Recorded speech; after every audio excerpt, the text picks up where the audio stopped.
Yo, what is up guys? So if you haven't noticed already, snowflakes are pretty important in this Beesmas and they're pretty hard to get. I've already made a video on how to get them normally, but most people actually use natural macro, which is how I'll be showing you how to get them. So these are the best natural macro settings for when like you're sleeping or at school or something. You can just turn these on to get extra snowflakes than normal. So I'll be going through all the natural macro settings I have on and how to actually get them, as well as a couple extra tips for gingerbreads. So I'm not just going to talk about a bug run, there's also a couple of other ways to actually get it. And the bug run is not actually very precise. I have a few tweaks I have to make to it. So the first mobs we're actually going to activate are everything except the ladybugs and scorpions, because the ladybugs and scorpions don't actually add it, and like these are, and this could take a lot of precious time that you need in actually playing the game, and a lot of time spent on actually killing the mobs could be spent getting other snowflakes. That's why you have it like this. You also want gather interrupt. Now make sure you actually add in your monster respawn time. You get a plus 15% for gifted vicious bee, and you can also get 2 or 3% from stick bug amulet. I can only have 3% negative respawn time,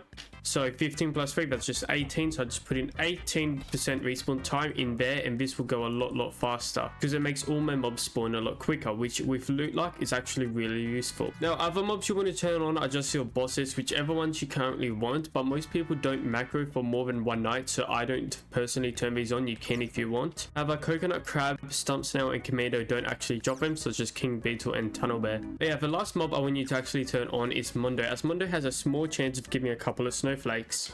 So just put on kill loot random and you should be alright. And while we're in the collect tab, make sure you have all of yours on, all of your Beesmas activities, but you would probably already have most of these on, as most of these do give them, especially the snow machine is super important to have on. Make sure you've done Bucko Bees quest. Now the other thing you want to actually turn on is where you gather your, now this is only for to get snowflakes, so what you want to do is collect 3 random fields or like really big fields that you need to do, and just turn the time down super low. So 2 to 3 minutes will be perfect for you to actually get all the snowflakes on the field and just go to a different one. So have it to around 2 or 3 minutes. You can also only have one field on 2 minutes, that also works. I'll probably just do that for the, just have whatever fields you normally go on to do your quest and just change the time to 2 minutes or something really low. That way you'll be able to run around and collect all the snowflakes that actually naturally spawn, or after someone does their snowstorm you'll get max as possible. But yeah, so you don't really need anything for boost, quest, planters, status, or pretty much anything